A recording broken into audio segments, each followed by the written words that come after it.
देखिएगा आज से 6 महीने बाद हर घर में ऑक्सीजन सिलेंडर होगा। ठीक उसी प्रकार जिस तरह आज घर घर में आरओ वाटर प्यूरिफायर है। ये अचानक ये कौन सी बीमारी आ गई जहाँ पे लोग सांसों की कमी की वजह से परेशान हैं और ऑक्सीजन की कमी की वजह से लोगों की जान जा रही है। आप रोज अखबार में हेडलाइन में पढ़ते हैं कि ऑक्सीजन नहीं था, कुछ लोगों की जान चली गई। सवाल ये है कि अगर ऑक्सीजन होता तो क्या वो लोग आज जिंदा होते, या फिर जब ऑक्सीजन था तो क्या लोग मरते नहीं थे, या फिर ऑक्सीजन के रहते हुए क्या इंसान की जान नहीं जाती।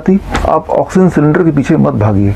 अगर आप किसी की जान बचाना ही चाहते हैं तो आप सिर्फ 2 स्टेप कीजिए। Step 1, repositioning the patient to increase the capacity of lungs, and step 2, air flow को नॉर्मलाइज करना, जिसके लिए आपको सिर्फ खरीदना है इस तरह का छोटा फैन जो आपको कहीं से भी मिल जाएगा।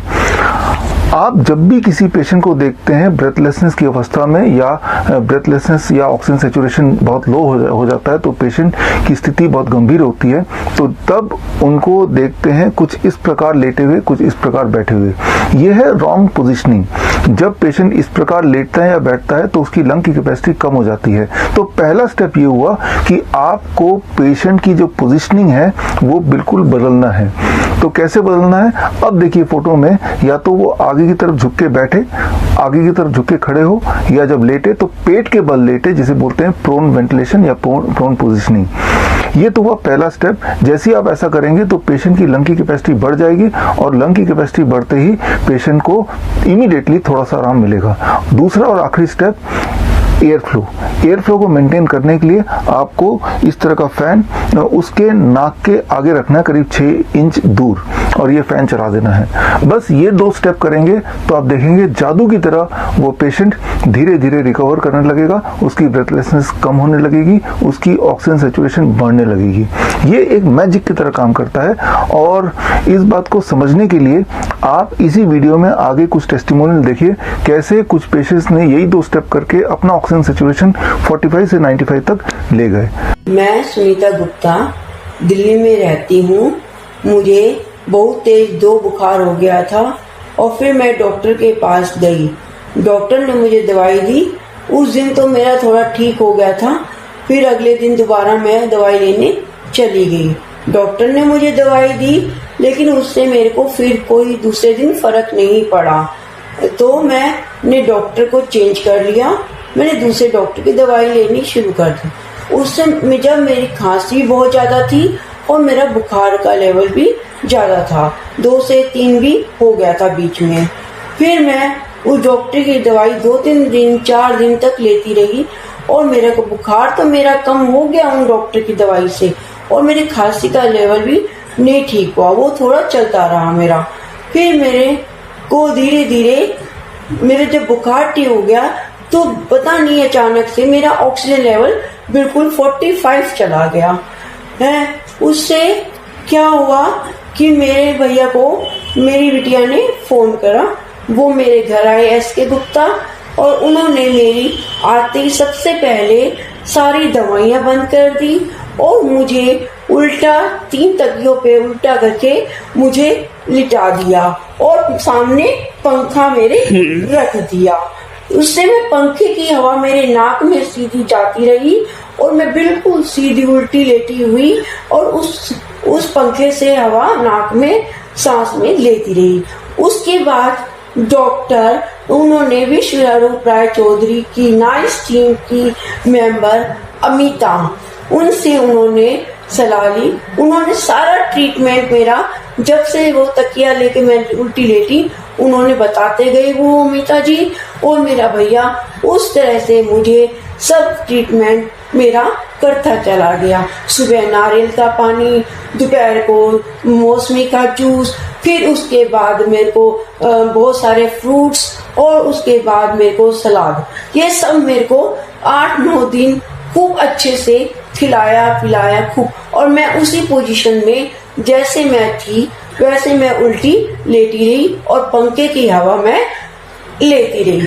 पंखे की हवा ने, और मेरे को जो डाइट चार्ट दिया गया, और मैं जो उल्टी लेटी थी, उससे मेरा ऑक्सीजन लेवल जो 45 था, वो मेरा धीरे धीरे करके हर रोज 10, 5, 15, 10, 5, 15 करते करते बढ़ते बढ़ते आज मेरा 92, 90, 95 तक भी आ गया। आज मैं अमिता जी की वजह से बिल्कुल ठीक हूँ। अब मैं बोल भी पा रही हूँ और सबसे बात कर पा रही हूँ और बैठ पा रही हूँ।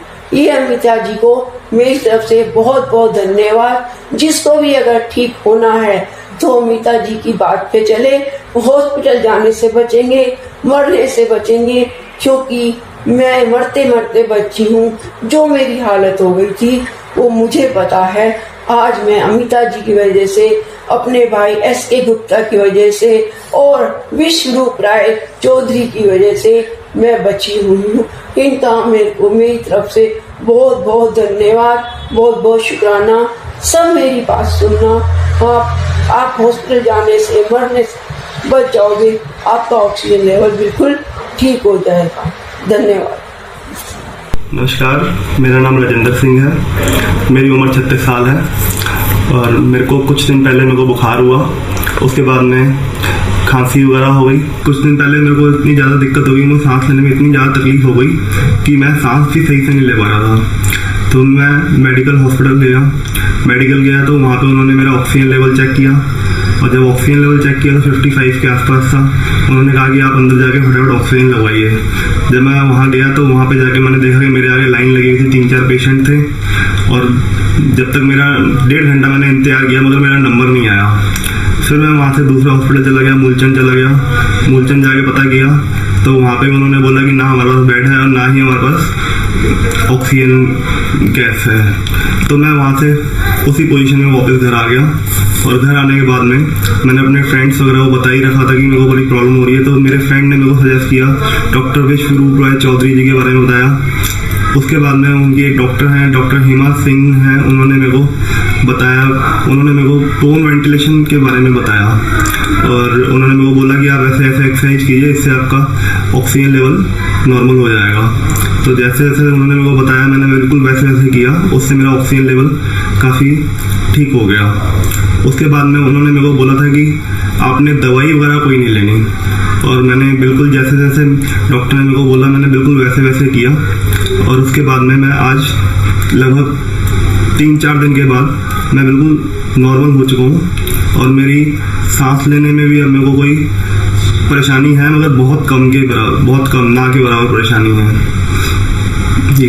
बस थैंक यू। उम्मीद करता हूँ कि आप इस नॉलेज को यूज़ करेंगे ताकि हम किसी की जान बचा सकें। ऑल द बेस्ट, धन्यवाद, जय हिंद।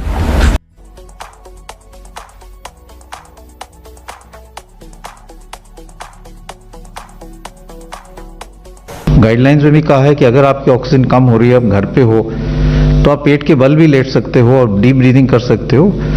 प्रोन पोजिशनिंग से आपकी डायफ्राम की एक्टिविटी भी बढ़ जाती है, लंग की कैपेसिटी भी बढ़ जाती है, क्योंकि जो हमारा पिछले वाला हिस्सा है जहाँ पे लंग लोअर लोब ज़्यादा है, लंग का एक हिस्सा ज़्यादा है, that can expand more and you can get more oxygenation. तो वो भी हम कर सकते हैं। दोस्तों वीडियो पसंद आया होगा, अगर पसंद आए तो लाइक कर दीजिए। दोस्तों के साथ, अपने रिलेटिव्स के साथ जितना ज़्यादा हो सके इस वीडियो को शेयर कर दीजिए, क्योंकि हो सकता है उनको ये वीडियो आपसे ज़्यादा ज़रूरत हो। अगर आपने अभी तक मेरा इस चैनल को सब्सक्राइब नहीं किया है तो वीडियो के राइट साइड में नीचे रेड कलर का सब्सक्राइब बटन है, उसे प्रेस करके सब्सक्राइब कर दीजिए।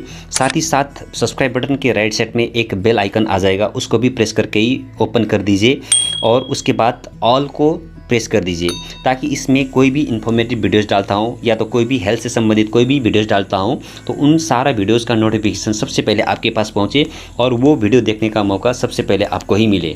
Wish all the best, thank you very much for watching this video, bye bye.